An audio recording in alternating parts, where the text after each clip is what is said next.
C'est avec Roger Stéphane. Oui, et l'actu va s'intéresser aujourd'hui à notre Didier Drogba, notre ancien grand capitaine qui court et qui vient être président de la Fédération ivoirienne de football. Eh bien, pour y arriver, il a besoin de soutien et il recrute en ce moment. Koné Aboulaye et Bamba Sinali sont les nouvelles recrues de Didier Drogba. Élément. La crise du Covid-19 n'empêche pas les candidats à la présidence de la Fédération ivoirienne de football de tisser leur toile. C'est le cas de Didier Drogba et son staff qui annoncent 2 grosses prises chez les adversaires déclarés. En effet, selon Eric Monet, proche de la légende du football ivoirien, Abdoulaye Koné, président du Denguélé d'Odiéné et coordonnateur du GX, groupement opposé à la gestion de Sidi Diallo, et Sinani Dosso, président de l'entente sportive du Bafing et conseiller du président de la FIF, ont rejoint l'équipe de Didier Drogba. 2 recrues qui viennent pour atténuer le peu de connaissance des réalités du milieu collé aux candidats de la renaissance du football ivoirien par ses adversaires et de nombreux observateurs. Pour Eric Monet, c'est la preuve que Didier Drogba est venu pour rassembler. Une œuvre pieuse qui permet, lui, d'affûter efficacement ses armes et de marquer des points. Ah, ça c'est une belle actu, hein, notre Didier Drogba. Alors, selon vous, est-ce qu'il a des chances, déjà, et ça ce sera la première grande question de l'émission, est-ce qu'il a des chances pour l'élection à la présidence de la FIF, oui ou non? Vous également à la maison, vous pouvez nous envoyer un petit commentaire, vous pouvez participer à ce petit sondage. Donc, selon vous, est-ce que Drogba aura des chances de gagner les élections pour la présidence de la FIF, oui ou non, sur vos ardoises? Et puis, vous allez me dire pourquoi vous avez dit cela. Alors, ça se joue en équipe, là, ce soir. J'ai 2 non et 2 oui. Mohamed, oui, pour vous, il a toutes ses chances et il y arrivera. Oui, je pense qu'il a ses chances, déjà par son vécu de sportif. Et par rapport au fait qu'il a côtoyé le très haut niveau, voilà, je pense que ça lui donne quand même une petite chance, voilà, et de remporter, de briguer sinon la candidature, la présidence de la Fédération ivoirienne de football. Mais pour vous, est-ce que c'est suffisant d'avoir été joueur professionnel, d'avoir joué au plus haut niveau? Est-ce que c'est suffisant pour gagner une élection telle que celle-là? C'est pas suffisant, mais je pense que quand on est président, on n'est pas l'homme à tout faire. Je pense qu'il y a des gens à côté qui pourront l'aider dans cette tâche-là, au niveau de la gestion administrative, tout ce qu'il faut pour accompagner un président. Je pense qu'il pourra se faire accompagner d'une bonne équipe, je pense. D'accord. Henri Jo, alors vous avez dit non. J'ai mis non parce que il y a tellement de choses qui rentrent en ligne de compte dans cette élection à la Fédération ivoirienne de football que souvent on est amené à se poser beaucoup de questions. Une fois, je disais, au niveau des présidents de club, qu'il ne faut pas beaucoup leur faire confiance. Aujourd'hui, avec ce qu'on vient de voir dans l'élément, c'est l'un des hommes forts du GX qui vit chez Didier Drogba. Et ça dit que le GX, pour l'instant, n'a pas de candidat. De candidats déclarés officiellement pour l'instant. On ne sait pas. Mais comme on le dit, il ne faut pas s'appuyer sur ce que dit les présidents de club en coulisses pour dire voilà, on a la confiance totale de ces derniers-là afin de pouvoir remporter cette élection-là. Encore une fois de plus, je me rappelle dans des échanges avec un ancien footballeur dont je vais taire le nom, qui me disait comme cela que dans la campagne de communication de Didier Drogba concernant l'annonce de sa candidature, il y a certains anciens joueurs ivoiriens qui ont jugé que l'ancien capitaine des éléphants ne les a pas respectés en quelque sorte. Et pourquoi il serait passé par un autre joueur d'une autre génération, c'est-à-dire Alain Guaméné, pour les informer de lui, sa candidature. Pourtant, ils sont de sa promotion, c'est-à-dire ils ont joué ensemble avec lui. Donc toutes ces démarches-là ont fait que il y a eu des joueurs dont je vais citer les noms, qui n'ont pas apprécié cet état de fait-là. Non, mais ne taisez pas les noms. Maintenant, aujourd'hui... Exactement. Qui dit ça? Récemment, j'ai vu... Un journaliste ne dévoile pas ça. Non, arrêtez. Qui dit ça? Je vais continuer. Récemment, j'ai vu une note, je ne sais pas si c'est vrai ce que j'ai vu, mais il semble que Cyril Domoro, Kalou Bonaventure et Alain Guaméné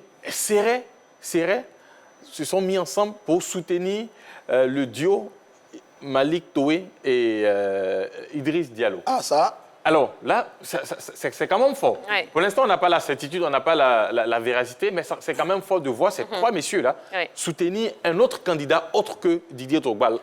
Roger Stéphane. Oui, j'ai mis non. Et d'ailleurs, on risque de se faire détester par beaucoup parce que Drogba, il est bien aimé. Mais non, parce que, non pas qu'il n'a pas le profil. Il a certains atouts quand même qui plaident dans sa faveur. Mais non, parce que bon, le milieu auquel il s'attaque est un milieu un peu fermé, un cercle un peu fermé, où les présidents des clubs se connaissent très bien et ils ne font confiance généralement qu'à leur père ou à l'un de leurs dans ce cas d'espèce. On a déjà eu l'exemple il y a quelques années avec le président Jacques Anouma. Et donc, évidemment, les présidents des clubs, qui sont les votants, vont regarder un certain nombre d'éléments qu'on ne retrouve pas forcément avec Didier Drogba. Et c'est ce qui me fait dire non. Parce qu'à la vérité, Didier Drogba n'est pas président des clubs. Didier Drogba n'a pas une belle carte de visite en termes de réalisation ou bien de faits qui parlent en sa faveur concernant les réalités du football local. Donc, l'un mis dans l'autre, je pense que ça va être extrêmement difficile pour lui face à des profils qui sont beaucoup meilleurs du type Sidi Diallo, du type Eugène Dumandé. Alors, quand on reproche à Didier Drogba de ne pas connaître suffisamment le football local et que ça va vraiment jouer en sa défaveur, vous êtes d'accord avec ça ou pas, Mohamed? Je ne dirais pas que ça jouera en sa défaveur, parce que je pense qu'il apporte quelque chose.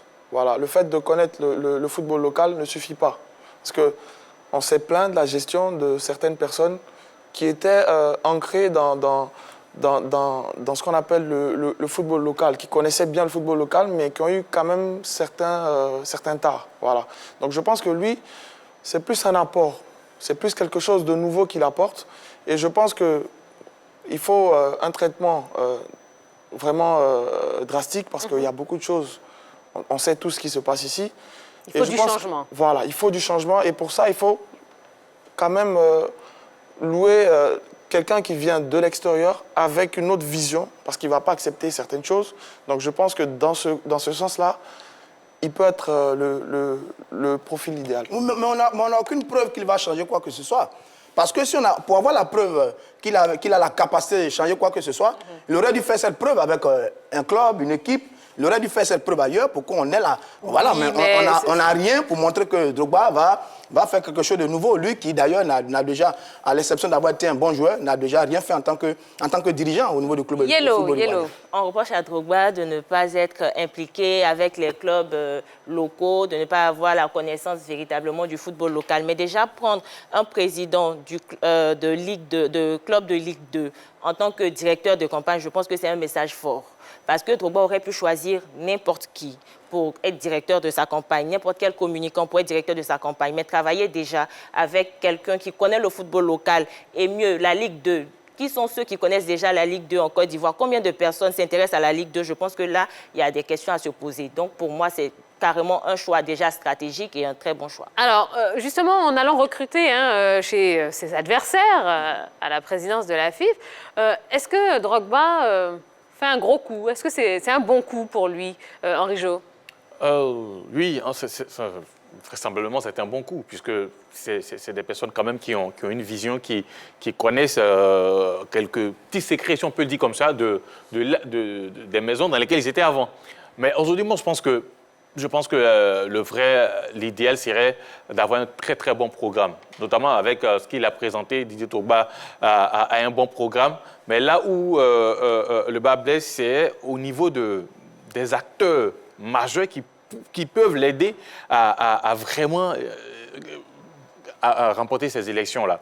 C'est là que je parle des avantages concernant certains de ses coéquipiers ou certains des anciens footballeurs qui ont pris un autre chemin. D'accord, il a recruté 2 acteurs. C'est bon ou c'est pas bon, Mohamed? C'est bon, dans le sens où on a des personnes sur le plan local qui ont déjà fait de bonnes choses, parce qu'on a tendance à oublier aussi ce qui a été fait. Parce que moi, je suis athlète, je joue dans ce championnat depuis plusieurs années. Il y a une légère amélioration et il y a des choses qui sont faites. Et il y a des personnes aussi au sein de la fédération qui font leur travail, qui font ce qu'elles ont à faire. Donc, je pense que ne pas tout changer du coup, apporter quelque chose de plus, ça serait la meilleure idée. Et pour moi, pourquoi ne pas associer Didier Drogba à ce qui est en train d'être fait déjà pour que ça aille plus rapidement? Non, je dis c'est toujours une bonne chose d'avoir du soutien, des ralliements à sa cause. Ça montre que vous plaisez, vous séduisez, vous marquez des points, d'autant plus que Koné Aboula était un pion important du GX, opposé donc à Sidi Diallo, et Koné et Mama Sinali étaient conseillers de Sidi Diallo. Donc ça montre bien que Drogba, il est en train de séduire. C'est une bonne chose, mais n'oublions pas quand même que nous sommes en période électorale. À partir de ce moment, il faut faire attention à toutes les personnes qui viennent vers vous, parce que forcément, toutes les intentions là ont des buts, ont des objectifs liés aux élections. Il faut faire attention, et surtout dans ce milieu-là, il faut faire très attention, parce que les présidents de clubs, on nous dit très souvent qu'ils sont très, très versatiles. Alors, quels sont, selon vous, les atouts du candidat Didier Drogba? On commence par Henri Jo. Je dirais une expérience européenne. C'est vrai, il a joué en Europe, donc il connaît plus ou moins comment ça se gère là-bas, le football. Donc une très bonne expérience en ce sens-là qui peut venir apporter au niveau du football ivoirien. Il est un bon candidat d'adresse, Didier Drogba. Aujourd'hui, le simple nombre de Drogba à l'extérieur, ça vous ouvre beaucoup de portes. Donc on peut dire avec lui, ça peut être plusieurs sponsors qui vont venir coller leur image à notre championnat. Donc un développement en ce sens-là. Mohamed, les atouts de Didier Drogba. Déjà, je pense que c'est son vécu sur le plan européen, international, je vais dire, parce qu'il a joué un peu en Chine, il a joué aux États-Unis, je crois. Et puis, il a été actionnaire dans un club, je crois, au Canada. Voilà. L'Impact de Montréal? Oui. Et je crois qu'il a été actionnaire là-bas. Donc, au niveau de la gestion de... C'est aux États-Unis, hein, Phoenix. Phoenix, pardon. Voilà. Phoenix. Donc, je pense qu'au niveau de la gestion un peu de club, peut-être qu'il s'y est formé un peu. Et une fédération, c'est plusieurs clubs. Donc, je pense que si on a réussi à gérer quand même un club, on peut réunir plusieurs clubs et les gérer en même temps. Oui, il a une bonne carrière, hein. Didier Drogba, ça, on ne va pas le cacher. Il peut impacter socialement beaucoup de jeunes gens qui devaient choisir le profil de footballeur, pourquoi pas. Et puis là, surtout des relations, peut-être voir avec la réalisation quelques-unes de ces distinctions. Didier Drogba qui a été par moment, voilà, on va voir là, en ce moment, il est le conseiller spécial du président de la Confédération africaine de football, chargé donc du statut des joueurs professionnels. Et puis, depuis 2018, il est officiellement vice-président de l'Organisation internationale Peace and Sport. C'est pas rien. Donc, c'est un Didier Drogba qui a des relations, qui a du contenu, qui a du vécu, qui a de la valeur. Oui, il a des qualités. Mais bon, attendons de voir, parce que le fauteuil de président de la fédération, ça demande bien d'autres choses. Et Yellow, pour terminer. En gros, Didier Drogba, c'est le nom déjà. Drogba, c'est l'histoire aussi du football mondial et du football ivoirien. Didier Drogba, c'est le carnet d'adresses très vaste. Il a été co-présentateur de la cérémonie de la remise du Ballon d'Or. Pour moi, déjà, il n'y a aucun Ivoirien qui est arrivé à ce niveau-là. Donc déjà, le palmarès, il est déjà grand. Didier Drogba, en plus du contact qu'il peut avoir avec tout le monde, c'est quelqu'un qui attire les investisseurs. Le football ivoirien a besoin d'investisseurs. Le football ivoirien a besoin de fonds. Donc Didier Drogba, c'est tout en fait. D'accord, très bien. On va revenir à vous, Mohamed Gbané. Hein, oui, Drogba, on aura le temps de parler, d'en reparler. Mais on va profiter de Mohamed qui est avec nous. Alors, vous avez un contrat de 2 ans avec l'Africa qui prend fin cette année. La saison prochaine, vous comptez rempiler ou pas? Je ne sais pas encore. Déjà, ce qui est important, c'est de retrouver toute ma santé physique. Et puis, bon, on verra bien par rapport aux différentes propositions. Mais pour l'instant, je suis encore à l'Africa jusqu'au terme de mon contrat. D'accord. Alors, quand on sait que toute la famille est supportrice, la famille, supportrice, hein? En tout cas, vous avez compris. C'est vous qui avez le brassard. Quand on sait que la famille supporte la SEC, est-ce qu'il est possible de vous voir un jour évoluer dans ce club, à la SEC Mimosa? Ouais, au football, il faut jamais dire jamais. Voilà. Je suis arrivé à l'Africa, bien que ma famille était à sec. Donc, le contraire peut se produire. Mais bon, je ne vais pas trop parler là-dessus. Voilà, je préfère me concentrer sur la fin de mon contrat et puis voir ce qui peut se faire. Ça peut être à la SEC, ça peut être ailleurs. Mais sur l'Africa, est-ce que vous avez conscience par moment que vous êtes dans un club mythique qui a connu de très grands gardiens de but? Zaboli Bollier, Brice Samba, Alain Guamene, Zadi Otalin, Antoine Bell, je crois. Jean-Jacques. Tizier, Stade, Tizier, Jean-Jacques. Tizier, Antoine Bell aussi, j'ai entendu. Est-ce que vous avez conscience que vous avez une lourde responsabilité en ce moment en tant que gardien de l'Africa? Oui, je sais, parce que je sais que déjà que Pourquoi vous lui mettez l'Africa... la pression Oui, comme mais c'est ça, normal. Rodé Stéphane? Je sais déjà que l'Africa, c'est un grand club, parce que déjà, quand on voit l'engouement autour de ce club, quand on voit la passion des supporters, c'est pas... On ne voit pas ça partout, donc déjà, c'est à respecter. Et puis, par rapport aux personnes qu'il a citées, bon, moi, je suis un peu plus jeune, je ne connais pas les Antoine Bell et autres, mais j'ai connu un peu Tizier Jean-Jacques, j'ai entendu parler de Alain Guamene, j'ai vu Zadia Otalin jouer. Il y a eu aussi Cissé Karim qui est aujourd'hui à la SEC. Voilà, donc je pense que c'est un grand club. Et les grands clubs aussi, c'est de grands joueurs, de grands gardiens. Donc j'essaie de m'aligner sur ces références-là. Très bien. Alors, rapidement, je veux savoir, vous êtes en fin de contrat pour l'instant. Est-ce que l'Africa vous a proposé une prolongation au niveau de l'équipe pour la saison prochaine? Est-ce qu'ils vous ont proposé quelque chose? Oui, bien sûr, ça a été fait. Ah, d'accord. Donc, c'est la réponse. L'Africa attend votre réponse maintenant? Ouais. Ah, d'accord. Ça va se faire ou pas? On verra bien.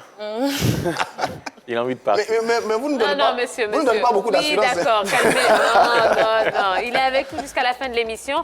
On a tout le temps de le cuisiner, notre Mohamed Bani. Ne vous inquiétez pas. Et vous également à la maison, hein, n'hésitez pas à lui poser toutes vos questions sur la page Facebook de la 3. Je sens qu'il se fera un plaisir d'y répondre. N'est-ce pas, Mohamed? Pas de souci. Ok, super. Allez, un petit peu plus d'actu, mais c'est pour vous, ça arrive maintenant.